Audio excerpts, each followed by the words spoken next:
Hello, brothers and sisters, and welcome to day 284 of the Chronological Read Through the Bible. Today we are in Matthew chapter 15, starting in verse 21 through 39. Now, I'll have the rest of today's reading down in the bucket below.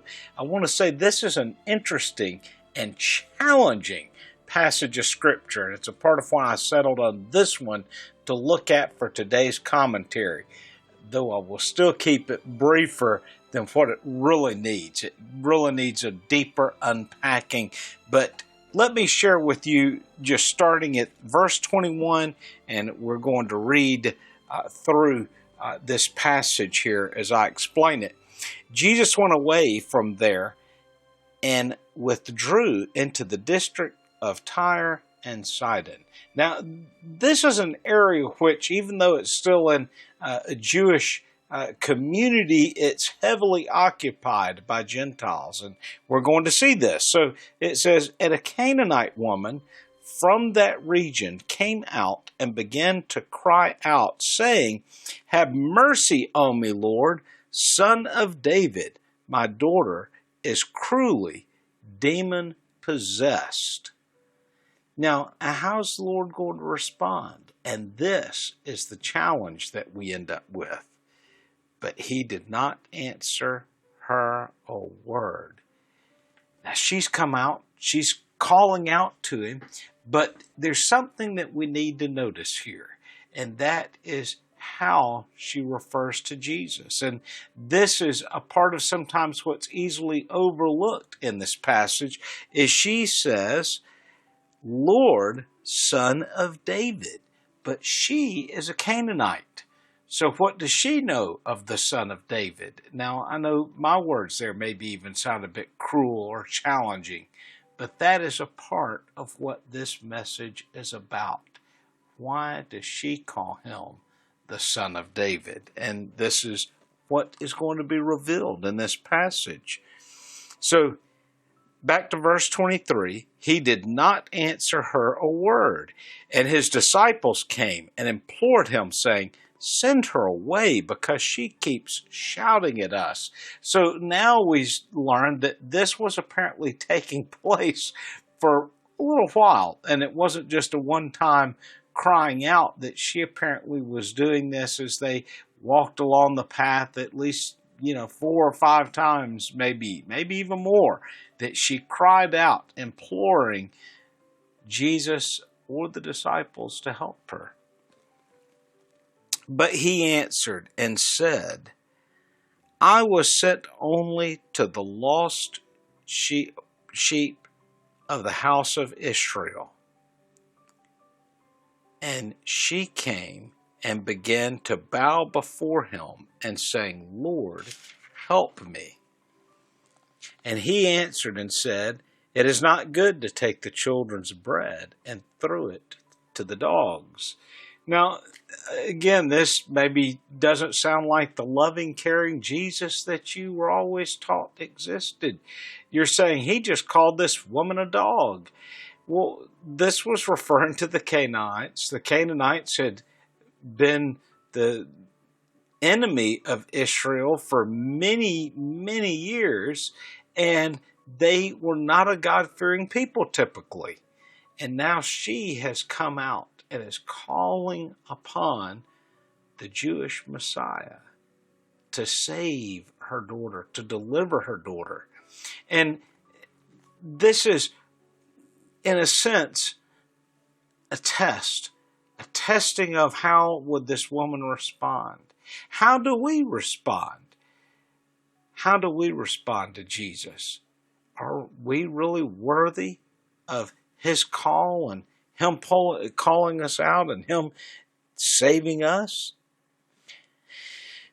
But listen to her response. But she said, "Yes, Lord, but even the dogs feed on the crumbs which fall from their master's table." And I can just always picture her response, a smile maybe coming to the Lord's face. Now, I don't know that for sure. That's just what I've always pictured. Then Jesus said to her, "O woman, your faith is great. It shall be done for you as you wish. And her daughter was healed at once. So, Jesus is glorified through this, and it shows that even his ministry is reaching out to the Gentile nations. I addressed this the other day where I made mention of where even the Apostle Paul, who we all consider as being the apostle to the Gentiles, whenever he first went into a community, he went to the synagogue first, to the Jew first, and then to the Gentiles. But as I say, I think a part of the key to this event is that she called him Son of David.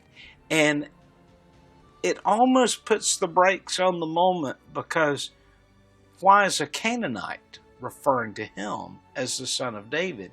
And I think he is showing that it needed to be tested, that she wasn't just repeating the words that she had heard others say, but that it was truly coming from her heart. And I think that's a part of what's taking place in this particular event. The amazing thing is seeing when the Lord has dealt with the Gentiles in healing, it almost is always at a distance. That yes, the servant of the centurion who came to him, the servant was a Jew, but the miracle was performed for the centurion at a distance. And we see the same thing here. One is it's still showing us the power of Christ, and the other is showing the great faith of each of these Gentiles who have come to him to acknowledge and say, Lord, and to believe that he can heal at a distance, that he's not just some magician or faith healer that has to be on site, that he can do it by just speaking a word. And I think that is an incredible miracle that's taking place. Now, I do want to say here in today's reading, we also get into the feeding of the 4,000.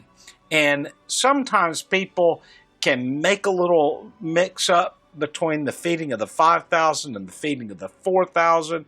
I have to say, I sometimes think of the smaller number coming first, but that's not the case. It does come after the feeding of the 5,000. But I have here just a few little differences that I wanted to give to you that show that these were two complete distinct events. The first is predominantly for Jewish people, the feeding of the 5,000. But the 4,000 is predominantly Gentiles who are present at this miracle. Again, it shows that the Lord's not just turning away the Gentiles, he's still accepting and allowing them to be there. The other, the 5,000 took place in Galilee, Bethsaida. This took place at Decapolis. Now, Decapolis was in a sense a conglomeration of little towns or cities. So Decapolis was just that. It was a little metropolitan area almost, where a group of cities all came together. In the first, the 5,000, there was 5 loaves and 2 fish. In this one, it's 7 loaves of bread, and it just says a few fish. So we don't know the numbers there. And then there was 12 baskets left over at the feeding of the 5,000.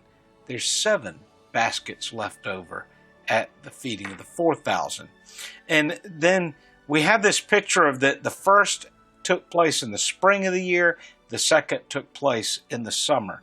So just to give you those pictures. Also, in the feeding of the 5,000, the crowd was only with Jesus for 1 day. In the feeding of the 4,000, they had been there for 3 days. They are really hungry. And I think it's showing a part of the dedication of the Gentiles in the crowd. They have come and they are there listening intently to what he is teaching, what he's been saying to them. And they are wanting to be present at that particular time with the Lord. Well, brothers and sisters, I hope that your day's gone well. Until tomorrow, God bless.